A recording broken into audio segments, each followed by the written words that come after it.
एक एनकाउंटर मुठभेड़ में उसकी डेथ हो जाती है। उसमें मुझे अपने साथियों के साथ 7.25 साल तक, 7 साल और 3 महीने तक मुझे जेल में रहना पड़ा। कई मरतबा जमानत याचिकाएं लगाई गई, लेकिन नतीजा सब तरफ सिफर रहा।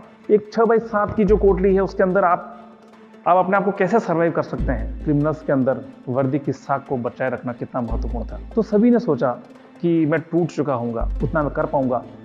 लोगों को ये उम्मीद नहीं थी, लेकिन मैं आपको ये बताना चाहता हूँ।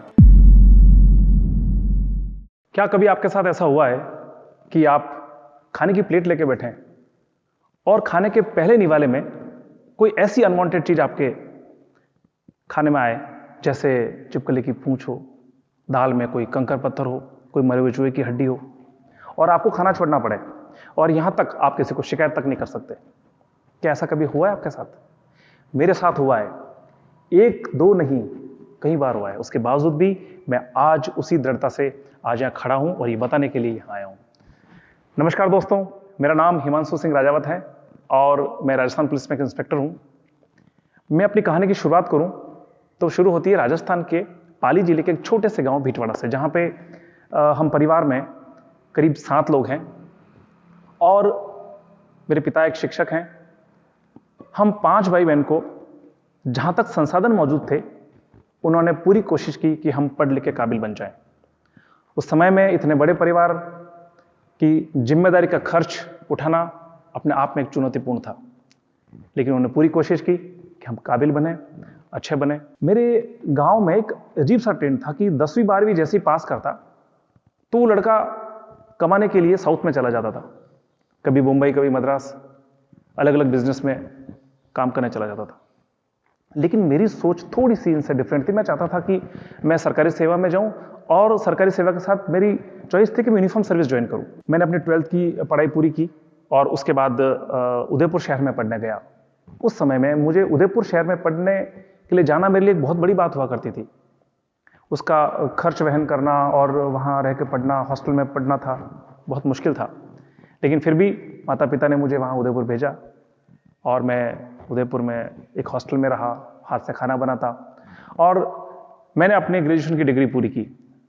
ग्रेजुएशन की डिग्री के बाद में मैंने ये राजस्थान पुलिस का फॉर्म भरा, अपनी तैयारी चालू करने वाला था। उसी दरमियान एक कन्फ्लिक्शन हो गया घर में। एक मेरी शादी की बात को लेकर थोड़ा सा कोई मतभेद हो गया और बात इतना बढ़ा कि मेरे माता पिता ने कहा कि जब तुम अपने खुद के फैसले खुद ले रहे हो और घर की नहीं सुनते हो, तो तुम अपनी जिंदगी के फैसले भी तुम खुद ही लेना। तो दोस्तों, आप मेरे हालात पे हंस सकते हैं कि जब मैं अपने आने वाले कल को बदलने के लिए निकला था, तब मेरे पास जेब में चंद रुपए थे और कपड़े वही जो पहनने को लिए थे। मैं उदयपुर शहर में गया, अपने दोस्तों से मिला और उनको कहा कि भाई कुछ मदद हो जाए, लेकिन ज़्यादातर मुझे निराशा हाथ लगी। एक दोस्त था मेरा, उसने कहा कि हम साथ मिलकर पढ़ाई करेंगे, और लकीली वो भी सब इंस्पेक्टर की तैयारी कर रहा था। अब सिर्फ 4 महीने बचे थे, एग्जाम की तैयारी करना था, फिजिकल एग्जामिनेशन होता है इसमें, उसकी भी तैयारी करना था, और रहने की जगह मिल गई, लेकिन खाने पीने की और मार्गदर्शन की, कुछ किताबों की, सबकी जरूरत थी। तो दोस्तों, मुझे एक इच्छा हुई कि मैं कोई सर्विस ज्वाइन कर लूं। मैंने कोशिश की, लेकिन मुझे एक फ्रंट ऑफिस में, एक होटल में मुझे रिसेप्शन की जॉब मिली। मैंने उसको स्वीकार की। मैं शाम को होटल जाता और वहाँ बहुत से कॉल्स आते हैं, आप जानते हैं होटल में बहुत सारे कॉल्स वगैरह आते रहते हैं। तो मैं रात भर वहाँ अपनी ड्यूटी करता, उस दरमियान मैं पढ़ भी लेता था, और अर्ली मॉर्निंग उठ करके मैं ग्राउंड में जाता और वहाँ जो फिजिकल टेस्ट की तैयारी होती है, मैं उसकी तैयारी करता। वहाँ दौड़ना, कूदना, और एक वो बॉल फेंकने वाला होता, सारे इंसिडेंट हमको करने होते थे। मैं रोज जाता, हर रोज उसकी प्रयास करता, और पूरे दिन आने के बाद में रूम में खुद का खाना बनाता, दोस्त के साथ रहता और पढ़ाई करता था। दोस्तों, कहते हैं ना कि अगर सच्चे मन से और दृढ़ निश्चय से अगर कोई काम किया जाए तो निश्चित रूप से सफलता मिलती है। मैं उस एक अल्प अवधि में मैंने वो पूरा जो मेरा अचीवमेंट था, मेरा गोल था, वो मैंने पूरा किया, और मैं राजस्थान पुलिस में as a sub inspector select हो गया। 1999 में मेरी ट्रेनिंग स्टार्ट हुई। ट्रेनिंग के दौरान पूरे साल मैंने काफ़ी अच्छी मेहनत की और वहाँ पे जो हमारे कोर्सेज होते हैं उसके अंदर horse riding, firing, PT, parade और काफ़ी जो कोर्सेज हैं उस सभी में मैंने काफ़ी अच्छा प्रदर्शन किया। मैं अव्वल रहा वहाँ पे, और इसी की बदौलत तत्कालीन जो गृह मंत्री थे राजस्थान सरकार, उन्होंने मुझे आउटडोर बेस्ट का खिताब दिया। ये मेरे लिए बहुत बड़ी बात थी। उसके बाद मेरी पोस्टिंग हो गई राजसमंद जिले में। राजसमंद जिले में मैं अपनी कर्तव्यनिष्ठा, काम के प्रति मेरी लगन और सीनियर्स का मेरे ऊपर फेथ, धीरे धीरे धीरे मेरा सम्मान होने लगा था। पुलिस में मुझे एक अच्छे थानाधिकारी के रूप में देखा जाता था और जनता में भी मैं लोकप्रिय था। उसके बाद मेरा पोस्टिंग उदयपुर जिले में होता है। कहते हैं ना दोस्तों, लाइफ इज अनप्रिडिक्टेबल। जीवन में कभी भी कुछ हो जाता है, पता नहीं चलता। जैसा हम सोचते हैं वैसा होता नहीं, और कई बार जैसा हम नहीं सोचते वैसा हो जाता है। एक बार मैं अपने थाने में अपने जवानों के साथ काम कर रहा था। मेरे पास एक कॉल आता है कि आपको हेडक्वार्टर पे बुला रहे हैं। मैं जाता हूँ वहाँ पे। मैं जाता हूँ, मेरे सीनियर्स वहाँ बैठे थे। उन्होंने मुझे बताया कि आपको एक बड़े क्रिमिनल को पकड़ने की जो टीम बनाएगी उसमें आपको सेलेक्ट किया है। मेरे लिए बहुत खुशी की बात थी कि इतने लोगों में पूरे डिस्ट्रिक्ट के अंदर मेरा सिलेक्शन हुआ। करीब हम 150 सब इंस्पेक्टर्स थे वहाँ पे, और उसमें मेरा सिलेक्शन हुआ। हम 2 सब इंस्पेक्टर सिलेक्शन हुआ। मुझे काफ़ी खुशी थी इस बात को लेकर के। अब उस टीम के साथ मैंने अपना कामकाज जो है प्रारंभ किया। उस मुलजिम के बारे में पता करने लगे, हम उसको ढूंढने लगे, इंटरस्टेट जाके ढूंढने लगे। और एक इसी घटनाक्रम के दौरान आपने सुना होगा दोस्तों, 2005 में एक सोहराबुद्दीन एनकाउंटर केस हुआ था। ये वही सोहराबुद्दीन था जिसको हम पकड़ना चाहते थे, और एक एनकाउंटर मुठभेड़ में उसकी डेथ हो जाती है। इस केस के बारे में आप जानते होंगे, आप गूगल पे, इंटरनेट पे इसको सर्च कर सकते हैं। उस केस में काफ़ी विवाद हुए, काफ़ी प्रश्नवाचक लगे, और देश की नामी जो एजेंसीज है, इन्वेस्टिगेशन एजेंसीज है, उन्होंने अपनी जांच पड़ताल की। उसमें मुझे अपने साथियों के साथ 7.25 साल तक, 7 साल और 3 महीने तक मुझे जेल में रहना पड़ा। विषय ये था कि जीवन में आप किसी एक काम में किसी सम्मानजनक स्थिति में होते हैं, और वहां से सीधे आप धरातल पे आ जाते हैं। और ये किसी के साथ हो सकता है।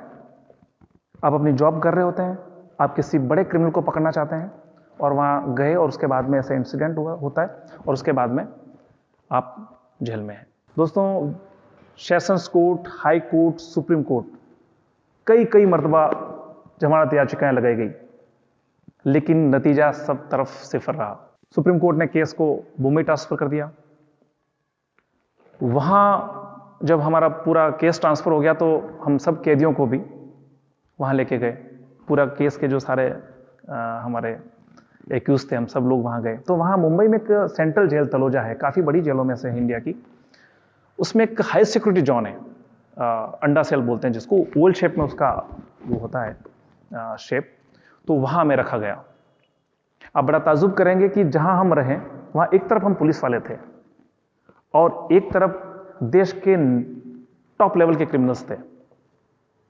आपने नाम सुने होंगे अंडरवर्ल्ड में, अबू सलेम, अरुण गवली, छोटा राजन से रिलेटेड डीके राव, मालेगांव ब्लास्ट के लोग। दोस्तों, एक तरफ हम पुलिस के अधिकारी थे, और एक तरफ देश के टॉप लेवल के क्रिमिनल्स।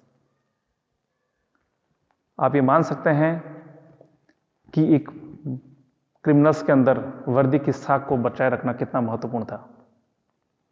पूरा समय जरूर था, लेकिन उसके बावजूद भी मुझे याद था कि मैं एक पुलिस अफसर हूं, और उसकी गरिमा मुझे मेंटेन करके रखना है। आप जानते होंगे, पुलिस के अधिकारी ही किसी भी क्रिमिनल को जेल में भेजते हैं। जो भी जेल जाता है उसको भेजता हमेशा पुलिस वाला ही है। तो क्रिमिनल्स, हम पुलिस वालों के, हाँ हालांकि हम जेल में थे, लेकिन क्रिमिनल्स जो है पुलिस वालों के प्रति एक गलत सोच रखते हैं। उनकी एक विरोधाभास है, एक रिवेंज जो है उनके मन में होता है। तो वो सीधे हमसे नहीं लड़ सकते थे, लेकिन वो जब भी कुछ खाना देने के लिए आते थे, तो खाने में कोई ऐसी चीज डाल देते थे ताकि हम खाना नहीं खा सकें, हम परेशान रहें, और वो बदला लेने की नीयत से वो इस तरह की कार्रवाई करते थे। हमें पता था कि नियति को जो मंजूर है वो हो जाएगा, लेकिन हमको दृढ़ता से और साहस से अंदर रहना है। दोस्तों, कई बार नहीं आता था तो वो नाई बाल काटते वक्त जबरन कट लगा देता था। वो एक रिवेंज का एक पार्ट था, लेकिन it is part of job. नियति को जो मंजूर था, हम गए, जेल में रहे और उसी दृढ़ता के साथ रहे। दोस्तों, मैं आपको बताता हूं कि इस जीवन में बुरा वक्त बहुत कुछ चीजें लेके आता है, हमारे जीवन को नेस्ता नाबूद कर देता है, लेकिन उसके बावजूद भी जीवन के बहुत महत्वपूर्ण सबक हमको सिखा के जाता है। और उस बुरे वक्त में भी यदि चाहे आदमी तो क्या बेहतर ढूंढ सकता है, ये बहुत महत्वपूर्ण बात है। दोस्तों, जब जमानते होना बंद हो गया तो मैंने कोशिश की। मेरी इंग्लिश थोड़ी कमजोर थी, मैं इंग्लिश की किताबें पढ़ने लगा। मैं डिक्शनरी के पूरे वर्ड्स 5-5, 6-6 बार पढ़ लिए थे मैंने और उनको यूज करता। मेरे साथ में सीनियर पुलिस अफसर्स थे, आईपीएस लेवल के अफसर्स थे, तो मैं उनसे भी इंग्लिश में बात करता था। मेरी इंग्लिश ठीक हो गई थी। फिर मुझे लगा कि मैं ग्रेजुएशन करती सीधा ही पुलिस में आ गया, तो मेरी पोस्ट ग्रेजुएशन बाकी थी। तो मैंने डिस्टेंस एजुकेशन से ह्यूमन रिसोर्स मैनेजमेंट में एमबीए का फॉर्म भरा और आपको ताज्जुब होगा कि 75% से मैंने ह्यूमन रिसोर्स मैनेजमेंट में एमबीए किया। दिमाग में कितना सकारात्मक मैं रह सकता हूं, मैं कोशिश करता था। मैं घंटों एक्सरसाइज करता था ताकि रात को नींद आ जाए। एक 6x7 की जो कोठरी है उसके अंदर आप अपने आप को कैसे सर्वाइव कर सकते हैं, ये चीजें मैंने सीखी। ये सामान्य बात नहीं है, लेकिन उसके बावजूद भी जब परिस्थितियां ऐसी आती है तो निश्चित रूप से आदमी को कोई ना कोई इसके रास्ते निकालने चाहिए, और वो मैंने किया। दोस्तों, वक्त बदलता है। सुप्रीम कोर्ट ने हमें जमानत दी। जमानत देने के बाद में जब मैं रिहा हुआ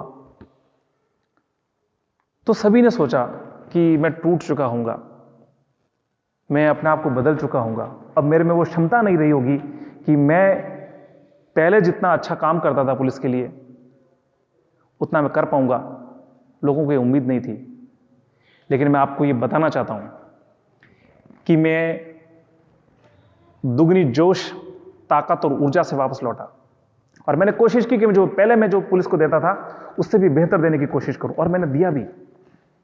और आज भी नए नए चैलेंज को लेने के लिए मैं तैयार रहता हूं। वो 7 साल और 3 महीने मेरे जिंदगी के खत्म कर देने वाले नहीं थे, उससे मैंने बहुत कुछ सीखा। मैंने जिंदगी में ऐसे टॉप लेवल के ऑथर्स की मैंने किताबें पढ़ी, मैं खुद मोटिवेट हुआ। आज मैं लोगों को बताता हूं, वक्त बुरा आता है लेकिन बहुत कुछ चीजें ले जाता है, लेकिन याद रखना उसमें कुछ चीजें अच्छी भी देके जाता है।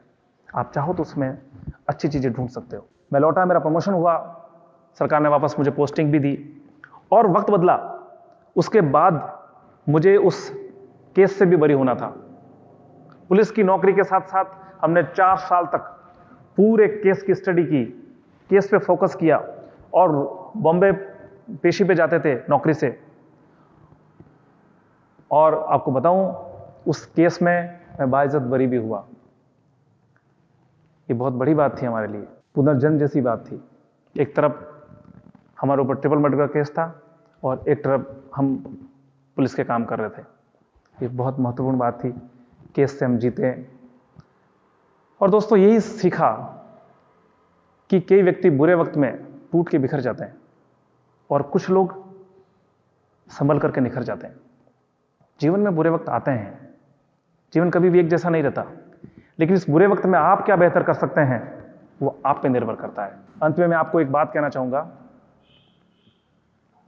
मुश्किलें दिल के इरादे आजमाती है, स्वप्न के पर्दे निगाहों से हटाती है। मुश्किलें दिल के इरादे आजमाती है, स्वप्न के पर्दे निगाहों से हटाती है। हौसला मत हार, गिरकर ओ मुसाफिर, ठोकरें इंसान को चलना सिखाती है, ठोकरें इंसान को जय हिंद, इंसान को जय। इस वीडियो के बारे में अपनी राय नीचे कमेंट सेक्शन में हमें बताएं और अपने दोस्तों के साथ ये वीडियो शेयर करना ना भूलें।